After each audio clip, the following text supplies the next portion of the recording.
I bought 8 items at an average of $4 a piece in a vendor mall, and I was spending about the same amount for 1 item at each of 4 different thrift stores.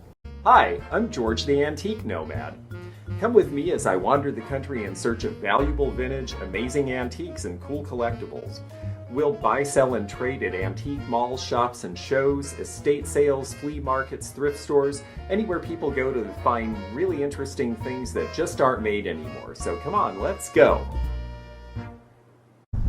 Well, we went to the 4 major chain thrift stores in the United States, and we got exactly 4 items. As an antique and vintage dealer, it would be hard for me to make a living off of the items from 4 stores. So we go the next level up on the chain, which is a vendor outlet mall. This means they could sell anything here. It's like an antique mall in the sense that it's different spaces occupied by different people who sell, but what they sell, well, it just depends. And we're going to see the space that is occupied by the gal who I met, who's a viewer who was shopping at St. Vincent de Paul in this mall.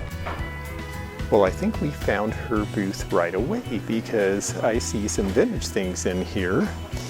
And she said she was the first 3 booths by the candy shop, which is right across from her. So let's take a look and see what she's got, because I noticed she was getting some pretty good deals. She said she's been watching Crazy Lamp Lady and me and a couple of other resellers and has been learning. And I see some cool stuff. I like the paint by numbers for $25 each. Those are not bad prices. I know this is push button, but it is a great color of red. And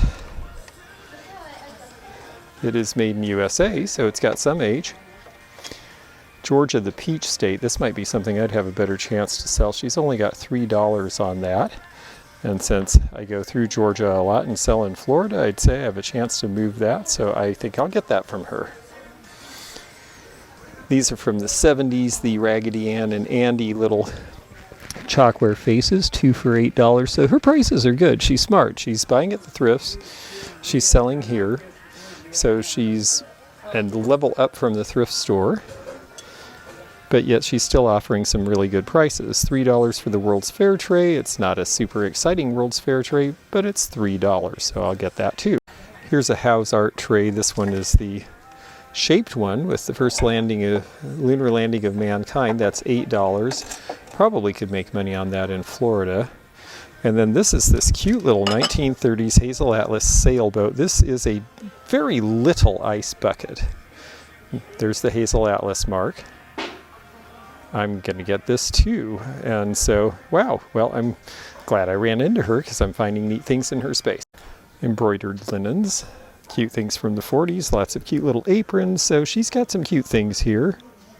$6 on that one with the farmhouse. Here's a 60s polka dot. A chenille blanket, although it looks like it's just plain. $75 on the solid wood cabinet. I have a bunch of this oven serve and I really like this stuff. It's an old Homer Laughlin pattern and I don't know why it's not selling. It used to, but I have not been able to sell mine. Well, she's definitely been paying attention to YouTube because she is aware that brass is something now. She's got a big selection. The old McCoy cookie jar, she's only got 18 on that, so her prices are good. And you know, this is a smart way to do business. This is a fun way to be in the reselling business. Her displays are interesting and cute. She's got some old stuff and some newer stuff and a lot of useful stuff. $7 on this little lamb planter. I should probably buy that. I think people would like that. And then this divided glass plate underneath is McKee's rock crystal pattern. This was a big pattern in the 1930s. And it's only $4. Even though clear glass isn't a big seller, that's a great price, and I probably should pick that up as well. Royal Copley wishing well planter. I just heard another shopper say that she has gotten stuff out of here in the past too, and I can see why, because there's some neat things. The Fenton piece here, this is priced at $35, and it's the cranberry and blue color.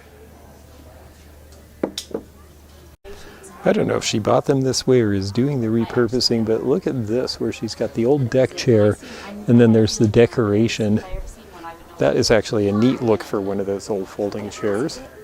I noticed she's got another one over here that's done in old quilt pieces. Let's see what generation this Sesame Street cookie jar is. It's a rather plain one. Copyright Muppets 1980. I suspect it is from about that time. It is priced at $20. This Keller hutch from the 1970s is $200, and I want to show this because rock maple is so well made, but it typically has this very traditional sort of country revival style from the 1960s era, and it just doesn't sell well, even though it's really good quality, because the look is just out of step with modern decorating. Maybe someone will find a way to reuse or repurpose or recreate a style that makes that look good again. Here's another fun booth. Lots of salt and pepper shakers, old screen print pictures from the 1950s. They have those priced around $30, which is about where they should be.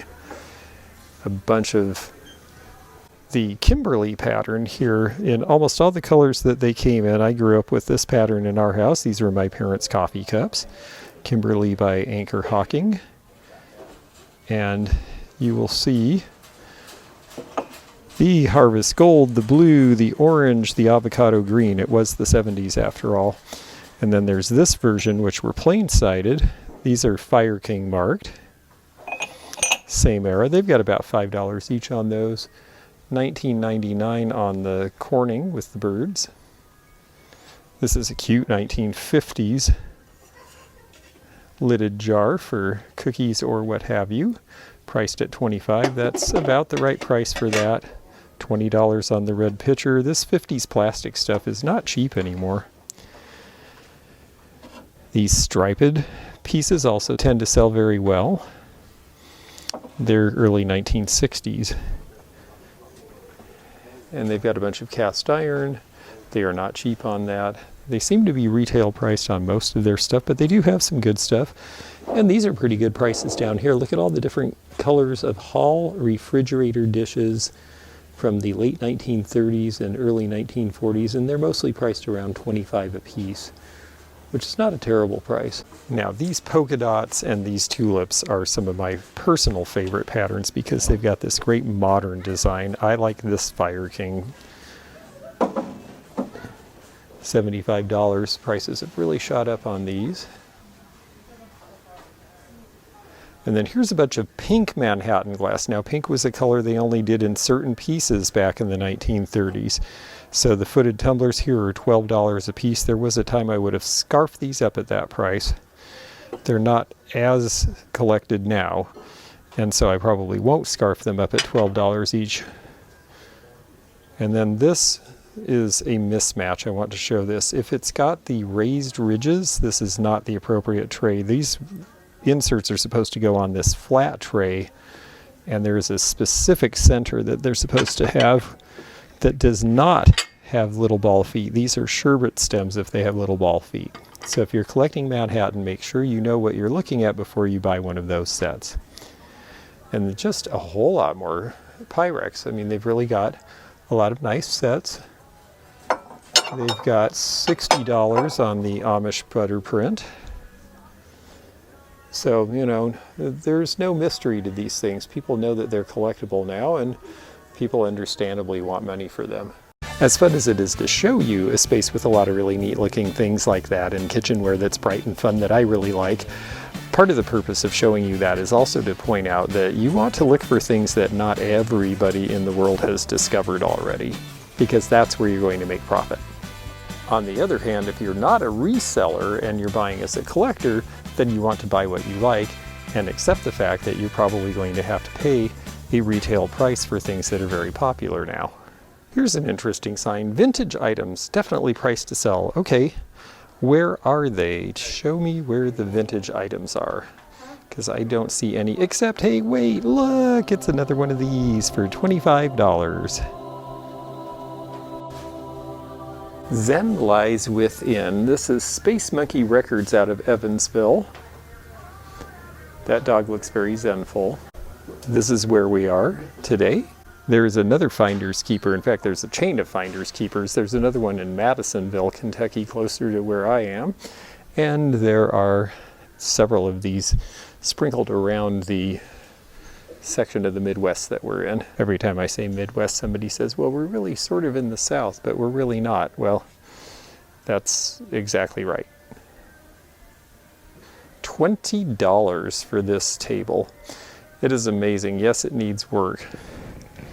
It is definitely fixable. For $20, I mean, that's below thrift store prices. I see some vintage in this space, particularly this cookie jar here. They only have $20 on the chef, but the chef often is broken because it had a very odd-shaped top. It was easy to drop and do, unfortunately, what someone did to this one, which is put a big crack in it. So, unfortunately, even though that's great price, it has to stay. American Art Potteries, Morton, Illinois, did the Norwood line. Pride of Any Room. It is a nice glaze. I like the variation between the pinks and the grays. It's $10. It should date to about 1950. And these are really cute. I haven't seen this set before. It is $20 for the animal set. You have some sort of dancing seals. On musical staffs, you have teddy bears who are playing sousaphones and tubas, and you have kangaroos hopping around on this one. This one has monkeys. And this one shows elephants, pink elephants dancing. I'd like to have a set of just those. This Evesham oil and vinegar set by Royal Worcester is a good price at $10 for the set. And I want to show you this because this is something that if you don't have the label I'm about to show you on here, you could get fooled into thinking this is old. But look, for decoration only, not for food use. And that is not for food use because there is lead in that glaze. That's why we don't want these new pieces. This one's half off, but I only see one thing I think might be old, and it's this casserole dish, which I don't really need, but I'm curious about the price. It was $30 before the discount, but it's got cracks and crackling. And they do not make them mark things as is in these places, so you really want to be careful and inspect everything before you buy. Ah, you found a coffee mug. Here's a space that definitely has some old things, so we're going to take a little time. In fact, they've got a lot of old things because they're sort of pushing out from the edges. So let's see if we can find anything here. These are older Carnival Glass pieces, but they seem to be priced about retail. There's $45 on the strawberry pattern right in front of us. You've got Hollyberry in the back. Dugan Diamond made this one with the bells and beads, but it's $35. So again, priced about where they should be. In a lot of these towns that don't have an antique mall, these end up substituting for one. The Mary Hadley Teapot is $45, and of course these Mary Hadley signed pieces are popular here in Kentucky, but it does not mean that there's room in it for me. Now this gal, depending on age, Snow White might be worth buying for $25. She's Schmidt of Germany, and she plays Someday My Prince Will Come. This is something that would have been made about 1975 or 80, but I just don't think there's enough room in that for me either. However, there's a really interesting piece back here. This is Studio Line by Rosenthal, and let's see which artist this is. I thought so, Bjorn Winblad. This is a really good modernist piece. Bjorn Winblad did a lot of the Rosenthal designs. He's very highly regarded amongst modernists because he managed to connect whimsy and kitsch to modernism in his design. So it's not considered kitsch anymore, it's considered rather good. They have $68 on this. I don't know whether there's any room in that price. I will have to look that one up because I haven't had a piece of his for a while. Little Nippon net dishes with the feet are only $6 each. And they have a very pretty Nippon muffinier to the left of it. Oyster plates are something I really enjoy and are collectible. But again, we're seeing prices in the $95 range on these. This one's Haviland Limoges. Those are full retail prices. So I'm just not seeing a lot that I can afford to buy in this space, even though it is the most interesting space that I've seen in the store. Because, well, understandably, they want to sell these things at retail price too. I just wonder why they're not in the antique mall over in Evansville instead of selling in this venue at these prices, but it's possible they're in both places. Unfortunately, I think that means I'm not going to see anything in here that I can afford to buy, but there are some fun things to show, like this Tonkin Flow Blue Plate at $45. There was a time that would have been a great price for that. Tonkin is the pattern, that's Victorian English. Some Fenton pieces here, and yes, the crackle glass piece, that's probably pilgrim glass. We might be able to tell if we look at the bottom. Does it have waffles on the pontil? Yes, it does, right there. That's from a tool that they used to push it in to make it more flat. So that's pilgrim glass from the early 1960s. But again, it's priced at $18, and that's pretty much full price for these things. What do you mean waffles? It's almost tempting to get these Libby leaf glasses that you see quite a lot from the early 60s, because it's $28 with the holder, and the holder is the thing that people are really interested in now. And that is absolutely mid-70s because of that rust orange color. And it works, $23. This cedar chest was likely a chocolate box originally. A lot of these were presentations for chocolate companies. They're used on dressers after the fact. And this one is priced at, oh my goodness, $12. Not a bad price, really. Yes, that Jack in the Pulpit. I wonder if that one would actually glow under a black light, because for $15, that is a pretty cheap price. So we're going to take out the little black light and see.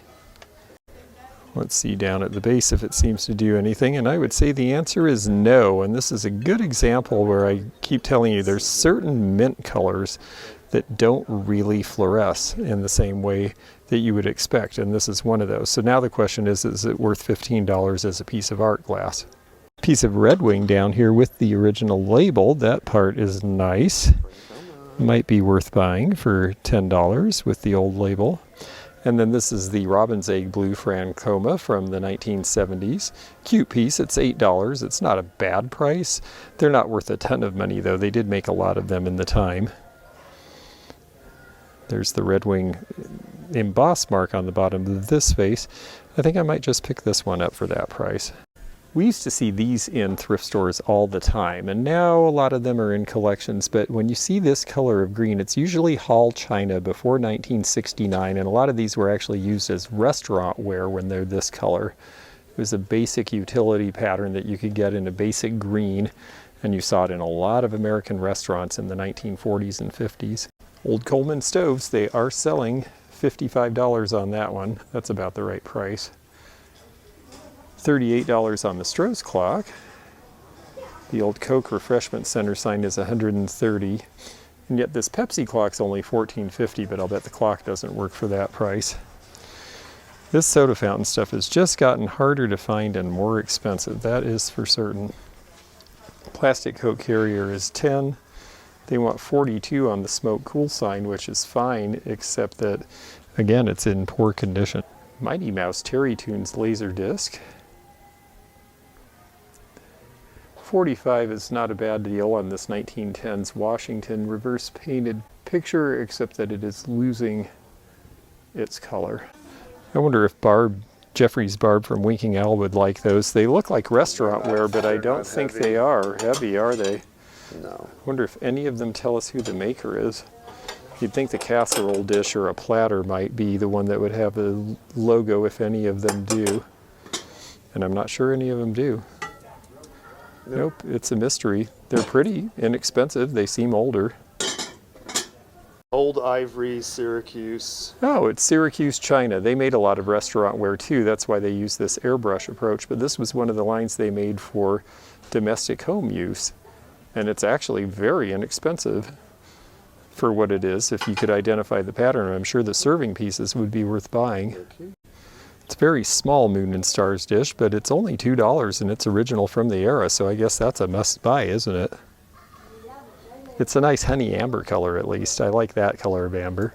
And towards the end of Treasure Craft's production of souvenirs in the early 80s, they were doing these with the attraction under the glaze, and it's only $1.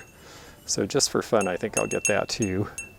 And then this one's from Opryland in Nashville, back when Opryland was a theme park as opposed to a shopping center. So I think that might be fun. You used to work there when it looked like that, didn't you? Yep. The prices are good in this space, I will say that. This is Grosvenor China. It's a nice pattern, but it's not a company a lot of people collect.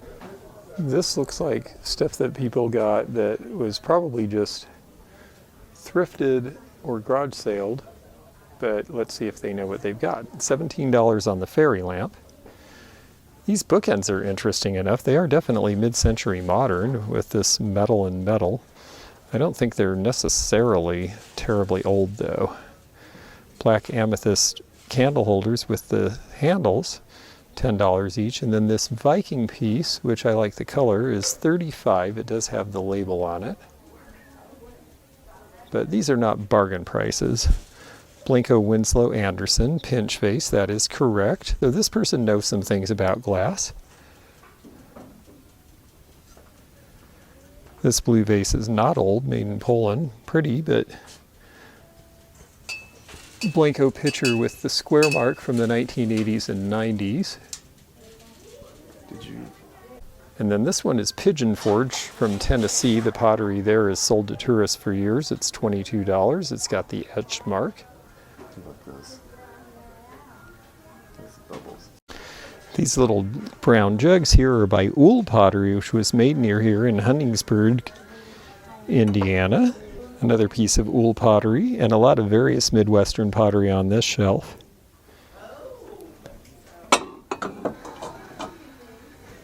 This is a Heisey pattern called Ridgely, and I always liked it because it had a very strong sort of raid design. And then this is Heisey's Crystallite pattern with the wider ribs. The shamrock piece is something that you'll see inexpensively sometimes and people think it's brand new. Here's a sleeper that you just have to know because of the way it's marked. It's a tripart dish. You turn it over, it doesn't seem to have any marks, but when it does have a mark, the mark is made in USA, and it's right there, and it's runny, and it's hard to read. That's because Franciscan pottery could not figure out how to put their full mark on this piece because all of the surfaces were curved, so it doesn't say Franciscan, but it is from the 1940s. And so at $8, this is a good deal. This is a half-off booth here. And they do have a few older things. Railroadman's Federal Train Bank here by Banthrico. This is one of the many banks made in the 1970s by this company, but you don't really see the train very often. Safety for savings. It's just generic enough. I might get that one. And then let's see what this train, it just says General, and this is not for a specific bank. I personally like the ones that are for specific banks. I think in some ways they're more interesting. And at half off, I think I'm actually going to take this one. Here's a very pretty Jubilee plate. This is Depression glass from the 1930s, a wonderful yellow color. It's only $5. The problem that a lot of people have with these is that they don't stack well because they have this big handle on them. So I often avoid these, but this is such a great price. I think I might just go ahead and spring for it. It'll be the first time in years I bought one of these. My friend calls them sit-and spins, if you remember that toy from childhood. This is a more obscure pattern from Fire King, isn't it? Yes. There we go, white Fire King bowl with flowers. It's not Fleurette. Fleurette is the red. There's another name for this pattern. You don't see it much. This booth has a lot of furniture. I have to say this store's pretty full. Only $152 for the corner cabinet in the Sheraton Revival style. Very popular in this country in the 1940s. Franciscan's Pebble Beach pattern is this dish set here from the 1970s. They want $45 for the whole starter set there. These are the green or teal build Stanford Pottery geese. And they're kind of cute in that color, but they want $40, and that is too much money. Moon and Stars Blue Candy with the lid is $27.95 here. This Happy Teapot here is 1930s by Sadler in England. And also from the 1930s. This piece I'm sure will also be marked. You can't really read it, but it's Czechoslovakian. Nice little bed vase with the bird, and it is only $12.99. And it's too bad this is water stained because this is a Maud Humphrey print, and Maud Humphrey was very famous for illustrating, and especially these very sweet little children. There's the M. Humphrey signature in the corner. This bowl is unmarked, but with the rings in the middle and the rings on the bottom. This is Harlequin, and it looks like it was in the middle of the stack and never got used. It's only $4. This is 1930s, and I'm sure they think it's new because it doesn't have any wear, but it's old, so I'm going to take it. From San Dimas, California, come the Hagen-Renaker little animals, and these are very cute. These say that they're retired. They're $5 each. That's a good price for those. They have a few cute things here. The Bobble Head Cat. Let me bob it with the camera there. There you go. That may be a Spanish-made piece by Goya. And then these are Sebastian Miniatures. They're only $3.50 each, and because they're so inexpensive, and I was selling them pretty consistently for $9 each at my mall space here in Kentucky, I think I'll take any that are not damaged. Now, he's got a bump on his knee. These are chalkware, and so they're easy to be broken. You have to be careful. This one seems to be in good shape. It's the later Sebastians with the oval mark, but for these prices, that is just fine. And this person has spent a lot of time arranging things in nice bags, including this scarab pin. These are real stones, and even though it's round, and round's not the greatest shape, the fact that they're scarabs and real stones means at $4.50 that is a buy. Baseball cards. More sports cards. This is a lot of what you see in the cases in these places. Rolling Stones Tattoo You. I remember liking that album when it came out. Cheap sunglasses. New pocket knives. There's some shoes for you.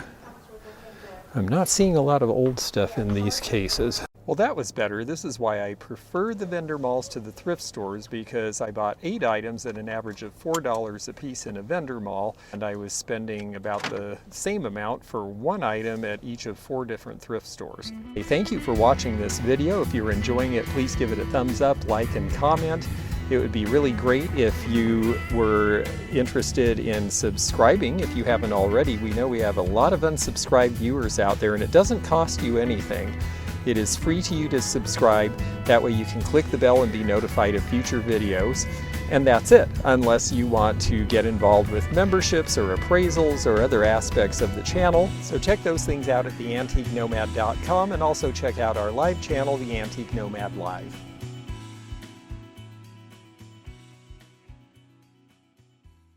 Thanks for joining me again in the fun and fascinating antique community, here where online meets the real world. Please click the subscribe button below, click the bell to be notified when new videos upload, leave a comment below, and hit thumbs up to like this video. Links to our online social media and our items for sale are in the description. This is George at The Antique Nomad. Bye for now.